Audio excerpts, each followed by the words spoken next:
Shalom, salam damai, berkah dalam.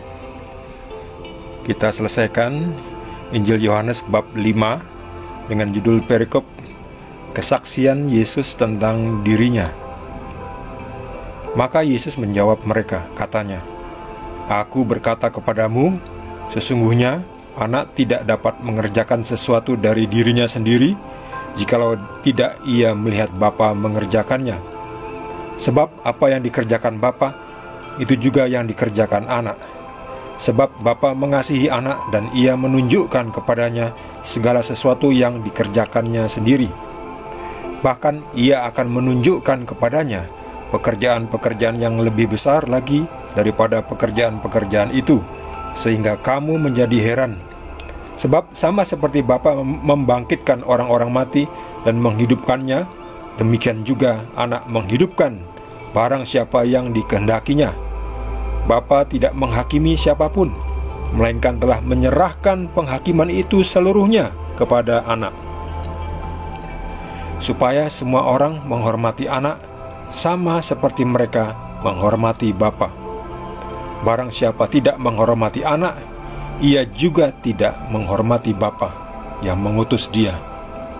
Aku berkata kepadamu, sesungguhnya barang siapa mendengar perkataanku dan percaya kepada Dia yang mengutus aku, ia mempunyai hidup yang kekal dan tidak turut dihukum, sebab ia sudah pindah dari dalam maut ke dalam hidup.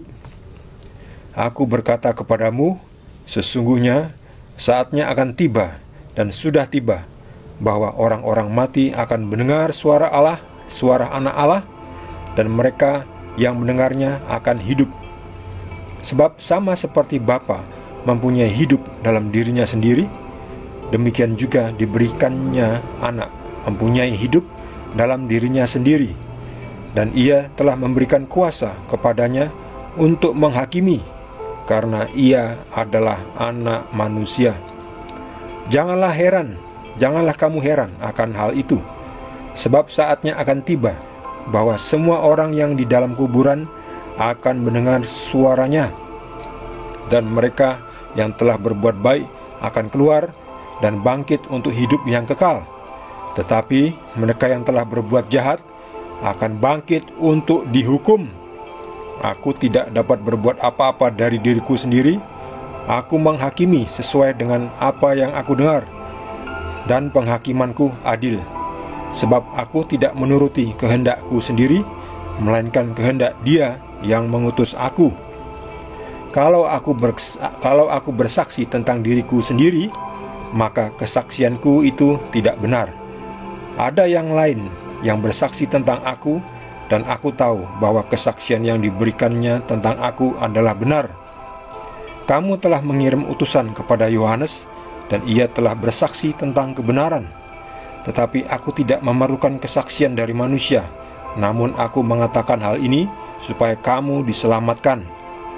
Ia adalah pelita yang menyala dan yang bercahaya, dan kamu hanya mau menikmati seketika saja cahayanya itu.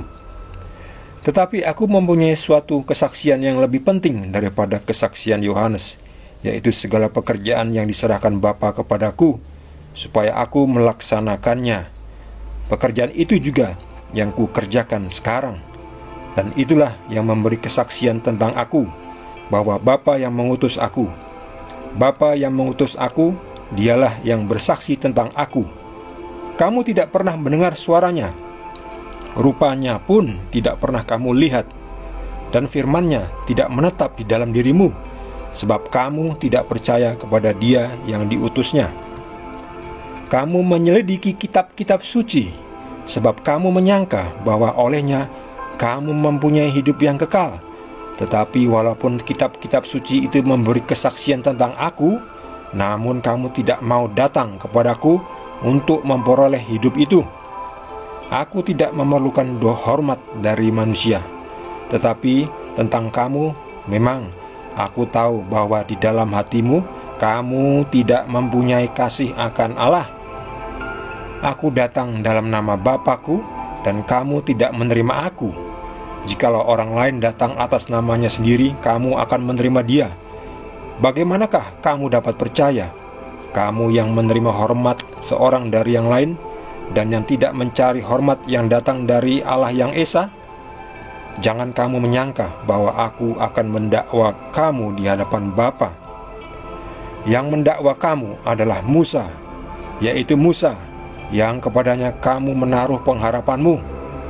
Sebab jikalau kamu percaya kepada Musa, tentu kamu akan percaya juga kepadaku, sebab ia telah menulis tentang aku. Tetapi jikalau kamu tidak percaya akan apa yang ditulisnya, bagaimanakah kamu akan percaya akan apa yang kukatakan? Demikianlah sabda Tuhan. Perikop ini cukup panjang. Semuanya berkisah tentang, memberitahukan tentang Yesus dan Bapa. Perikop ini memberitahukan kesamaan antara Bapa dan Yesus. Sebab Yesus juga adalah Bapa sebetulnya, cuma bentuknya manusia, makanya disebut anak manusia. Di sini saya menggarisbawahi banyak sekali poinnya, hampir semuanya digarisbawahi sebab semuanya penting. Sebab apa yang dikerjakan Bapa, itu juga yang dikerjakan anak.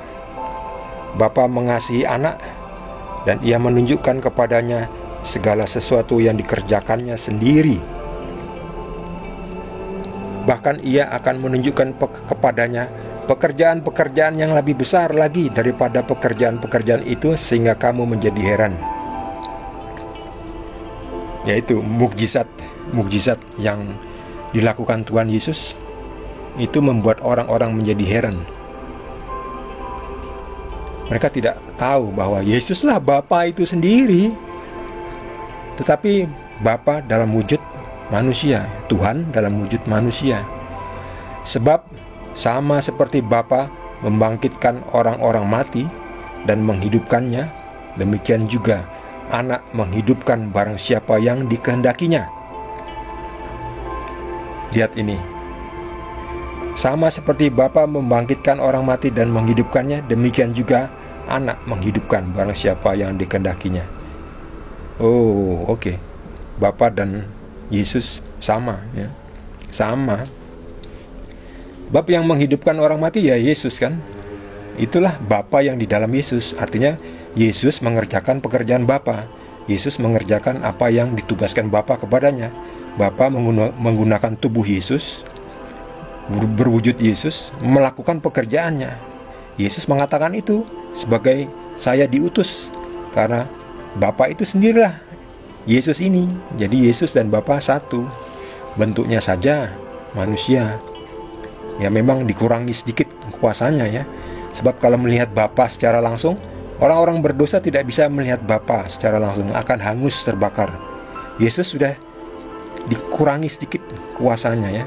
Mereka yang menyentuh Yesus tidak hangus tetapi menjadi sembuh. Jadi Yesus itu Bapa versi yang di-update ya, yang di-update untuk menyesuaikan dengan keadaan manusia ya, dibuat kompatibel atau dibuat sesuai dengan keadaan manusia, supaya manusia bisa mendengar secara langsung, melihat secara langsung, bisa memegang Yesus, bisa bicara, bisa tukar pikiran kepada Yesus. Bapa tidak menghakimi siapapun, melainkan telah menyerahkan penghakiman itu seluruhnya kepada anak.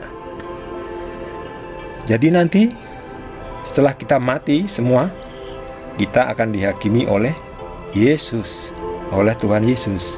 Bagi saudara yang masih juga belum percaya bahwa nanti Anda akan dihakimi oleh Yesus, oleh Tuhan Yesus. Ini ayatnya. Bapa tidak menghakimi siapapun, melainkan telah menyerahkan penghakiman itu seluruhnya kepada anak. Anak siapa? Yesus ini. Pada anaknya, diistilahkan anak karena Yesus lahir dari Maria, rahim Maria, menjadi seorang anak manusia. Tetapi anak manusia ini adalah Tuhan itu sendiri, yang nanti akan menghakimi Anda dan saya. Semua orang menghormati anak sama seperti mereka menghormati Bapa. Barang siapa tidak menghormati Bapa, tidak menghormati anak, ia juga tidak menghormati Bapa yang mengutus Tuhan Yesus. Jadi, anak dan Bapa sama-sama Tuhan. Ini Tuhan Putra atau Tuhan Anak, ini Tuhan Bapa, Tuhan Roh Kudus, rohnya. Jadi ini Yesus bentuknya manusia daging, lalu berkomunikasi, berrelasi dengan Bapa yang wujudnya roh dan fisik ini dihubungkan dengan Roh Kudus, rohnya Tuhan, rohnya Bapa, rohnya Tuhan Yesus. Ya, sulit ya pelan-pelan ya. Nanti Anda juga akan bisa paham, karena hanya Roh Kudus yang bisa membuat Anda paham. Jadi kalau Anda belum paham, berdoa minta Roh Kudusnya Tuhan Yesus datang supaya bisa membuat Anda ngerti.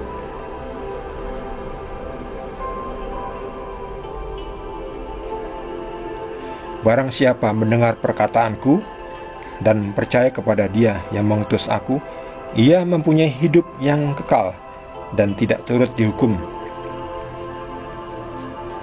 Ya, siapa yang percaya, mendengar perkataanku dan percaya, ia mempunyai hidup yang kekal. Ya betul, karena hidup kekal itu miliknya Tuhan. Tuhan itu ada dalam Yesus, ialah Tuhan Yesus. Tuhan Yesus memberikan hidup yang kekal. Dengan syarat kita harus percaya dan memikul salib dan mengikuti Yesus. Jangan memikul salib tetapi melenceng ke kanan, melenceng ke kiri ya. Tetap mengikuti Yesus terus saja, taat. Kita akan dapat hidup yang kekal. Sama seperti Bapa mempunyai hidup dalam dirinya sendiri, demikian juga diberikannya anak mempunyai hidup dalam dirinya sendiri. Jadi memang mandiri. Ini Tuhan Yesus dalam wujud manusia, Tuhan dalam wujud manusia, memiliki hidupnya sendiri di dunia ini, terikat ruang dan waktu. Jadi Yesus waktu itu hanya bisa berada di Israel. Yesus tidak ada di Indonesia. Tetapi setelah Yesus kembali dalam wujud aslinya, yaitu bersama Bapa, Yesus bisa berada di mana-mana. Yesus bisa berada di Indonesia, bisa berada di Israel, bisa berada di Kanada, bisa berada di Jepang, dan seterusnya, karena tidak terikat ruang dan waktu. Dan ia telah memberikan kuasa kepadanya untuk menghakimi, karena ia adalah anak manusia. Ia ini Bapa telah memberikan kuasa kepada Yesus untuk menghakimi, ya, karena ia adalah anak manusia.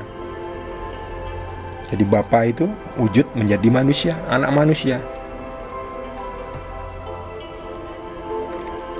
Semua orang yang di dalam kuburan akan mendengar suaranya. Mereka yang telah berbuat baik akan keluar dan bangkit untuk hidup yang kekal, tetapi mereka yang telah berbuat jahat akan bangkit untuk dihukum. Ya, itu bedanya. Yang satu dibangkitkan juga, tetapi lalu dimasukkan ke surga. Yang satunya dibangkitkan juga, tapi dimasukkan ke neraka, dihukum. Aku tidak dapat berbuat apa-apa dari diriku sendiri. Aku menghakimi sesuai dengan apa yang aku dengar, dan penghakimanku adil, sebab aku tidak menuruti kehendakku sendiri, melainkan kehendak Bapa yang mengutus aku. Jadi Yesus menghakimi itu adil. Jadi Yesus mengatakan, kamu sesat, ya benar kamu sesat, karena Yesus benar ini. Penghakimanku adil, sebab itu adalah penghakiman yang dari Bapa, bukan dari dirinya Yesus sendiri secara fisik ya. Yesus secara Tuhan menghakimi dengan adil. Kalau kita jangan sebagai manusia bilang orang lain sesat-sesat, jangan. Karena kita menghakimi karena berdasarkan pengetahuan kita sendiri, menganggap orang lain sesat, padahal mungkin kita sendiri yang sesat. Jadi lebih baik kalau kepada orang lain ya saling menghargai. Kita adu hasilnya saja, hasil buah-buahnya saja. Kalau buahnya jelek, hasilnya jahat, itu sesat, berarti sesat ajarannya. Itu saja referensinya, patokannya untuk mengetahui apakah sesuatu itu sesat atau tidak, kita lihat hasilnya, hasil buahnya. Buahnya baik, itu berarti ajarannya baik. Buahnya jahat, sesat, berarti ajarannya sesat. Tetapi jangan bingung ya, ada yang sudah diajari baik, tetapi hasilnya tetap jelek atau jahat. Karena apa? Karena tidak melakukan ajarannya yang baik. Sebaliknya, ada yang diajari jahat, tetapi menghasilkan buah yang baik. Kenapa? Karena dia tidak mengikuti ajaran yang jahat itu. Sebaliknya dia malah mendengarkan yang baik, jadinya baik. Nah, orang yang jahat melakukan yang jahat, jadinya jahat. Orang yang diajari baik melakukan ajaran yang baik, jadinya baik. Jadi bagi Anda yang diajari sesuatu, dicek lagi ya. Kalau ajarannya itu jahat, jangan dilakukan, maka Anda akan menghasilkan yang baik. Tetapi kalau diajarkan yang baik, melakukan yang jahat, tetap juga tidak menghasilkan yang baik, karena Anda tidak melakukan ajaran yang baik. Tetapi yang diajarin yang jahat dan dilakukan, akhirnya menjadi jahat. Ajarannya jahat, ya hasilnya jahat, hasilnya tidak baik. Jadi tidak semua ajaran itu sama, tidak semua keyakinan itu sama, tidak semua beda. Beda jelas. Orang namanya aja beda kok, ajarannya beda kok dibilang sama. Tidak semua ajaran sama ya, tidak semua agama sama. Namanya aja beda kok, apanya yang sama. Nah, kita lihat ajarannya, lalu yang baik dipraktekkan, yang tidak baik jangan dipraktekkan. Apapun agamanya, yang baik dipraktekkan, yang tidak baik jangan dipraktekkan. Kalau yang baik dipraktekkan, jadinya baik. Kalau ajaran yang tidak baik tidak dipraktekkan, juga jadi baik juga. Tetapi ajarannya jahat dipraktekkan, jadinya jahat. Paham ya?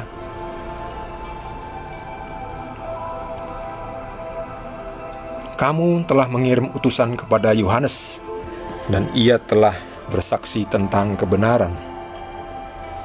Tetapi aku tidak memerlukan kesaksian dari manusia, namun aku mengatakan hal ini supaya kamu diselamatkan. Jadi Yohanes itu telah bersaksi tentang Tuhan Yesus. Tapi Yesus tidak perlu kesaksian Yohanes untuk membuktikan bahwa Yesus adalah Tuhan. Perbuatan-perbuatan Yesus, tindakan Yesus itu memberikan Yesus kesaksian bahwa Yesus benarlah Tuhan. Sebab siapa lagi yang bisa melakukan perbuatan-perbuatan yang ajaib itu selain daripada Tuhan sendiri? Aku tidak memerlukan kesaksian dari manusia ya, tapi ya aku mengatakan hal ini supaya kamu diselamatkan. Ia, yaitu Yohanes Pembaptis, adalah pelita yang menyala dan yang bercahaya. Tetapi kamu hanya mau menikmati seketika saja cahayanya itu. Masih pilih-pilih ya.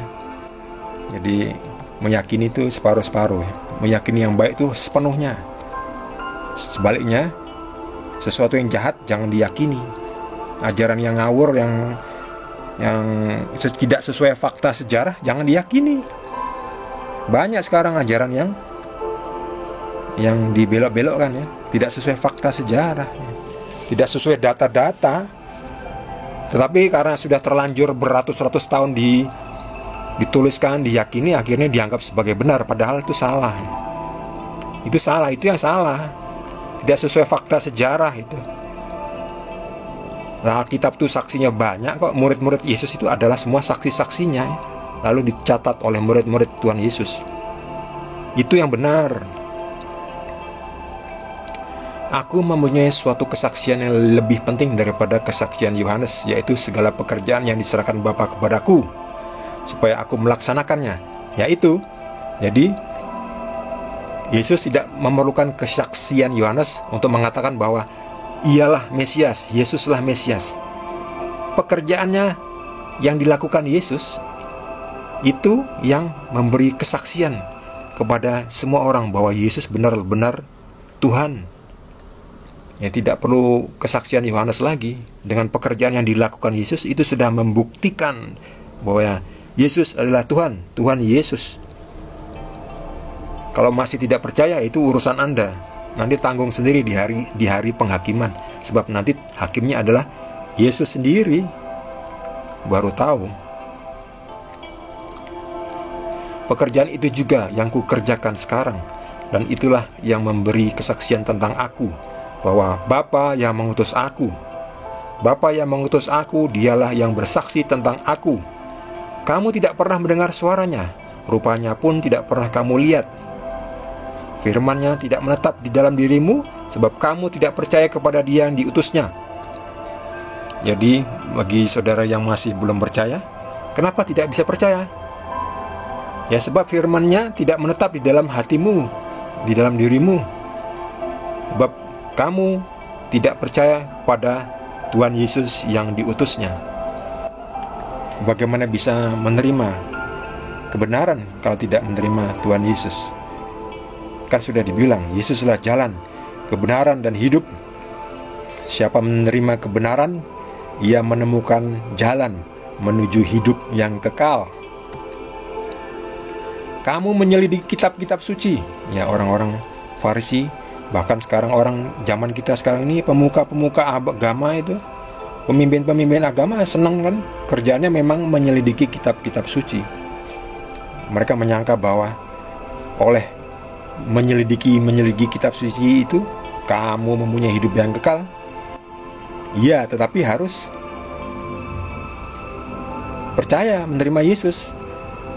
Walaupun kau menyelidiki kitab-kitab suci, tetapi walaupun kitab suci itu memberi kesaksian tentang Yesus, namun kamu tidak mau datang kepadaku untuk memperoleh hidup itu. Jadi kitab suci itu isinya tentang Yesus. Nah, Yesus sekarang datang di depan hidung itu, tidak mau datang kepada Yesus. Ya, bagaimana bisa kamu mempunyai hidup yang kekal?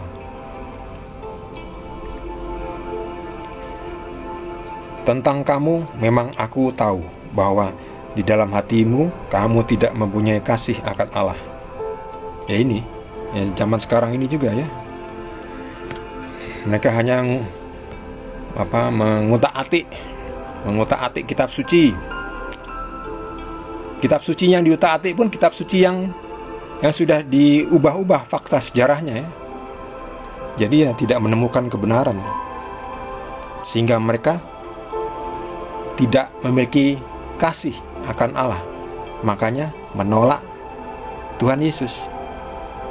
Karena aku tahu di dalam hatimu kamu tidak mempunyai kasih akan Allah. Makanya tidak bisa menerima Tuhan Yesus, karena tidak memiliki kasih itu. Aku datang dalam nama Bapakku, dan kamu tidak menerima aku.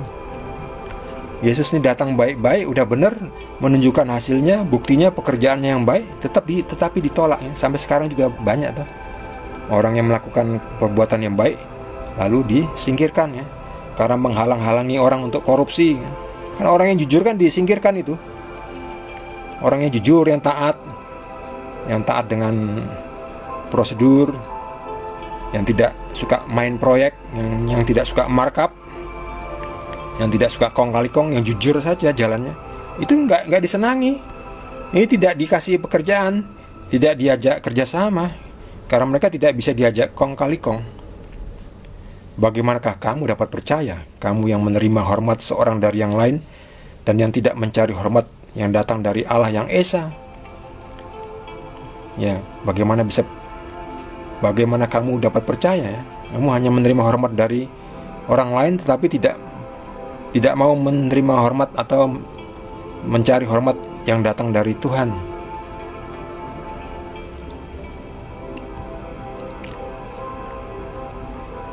Sebab jikalau kamu percaya kepada Musa, tentu kamu akan percaya juga kepadaku, sebab Musa telah menulis tentang aku Yesus. Jadi Musa akan menulis banyak kitabnya, kitab-kitab Taurat. Ini yang dipegang Yesus ini ya. Nah, Yesus ini memarahi orang-orang Yahudi, pemimpin-pemimpin agama Yahudi, tua-tua ahli-ahli Taurat dan orang-orang Farisi ini dimarahi oleh Yesus ini. Yesus tegas, sebab jikalau kamu percaya kepada Musa, tentu kamu akan percaya juga kepadaku, sebab Musa telah menulis tentang aku. Ini aku yang ditulis Musa. Kenapa kamu tidak percaya? Kalau kamu percaya kepada Musa, mestinya kamu juga percaya kepadaku, sebab Musa menulis tentang aku di depan hidungmu ini, Tuhan Yesus yang ditulis Musa. Kenapa kamu tidak mau menerima? Kalau kamu percaya kepada Musa, tentu kamu akan menerima Tuhan Yesus. Tetapi jikalau kamu tidak percaya akan apa yang ditulisnya, bagaimanakah kamu akan percaya akan apa yang kukatakan? Jadi orang-orang ahli-ahli Taurat ini tidak percaya akan apa yang ditulis Musa. Bagaimanakah mereka akan percaya akan apa yang Yesus katakan? Paham ya?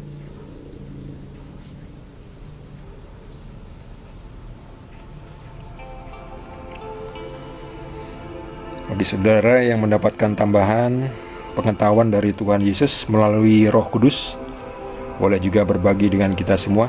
Bagi yang belum subscribe, jangan lupa di subscribe dan juga di like. Kita akan lanjutkan dengan bab yang berikutnya, bab yang ke-6. Terima kasih. Tuhan Yesus berkati kita semua.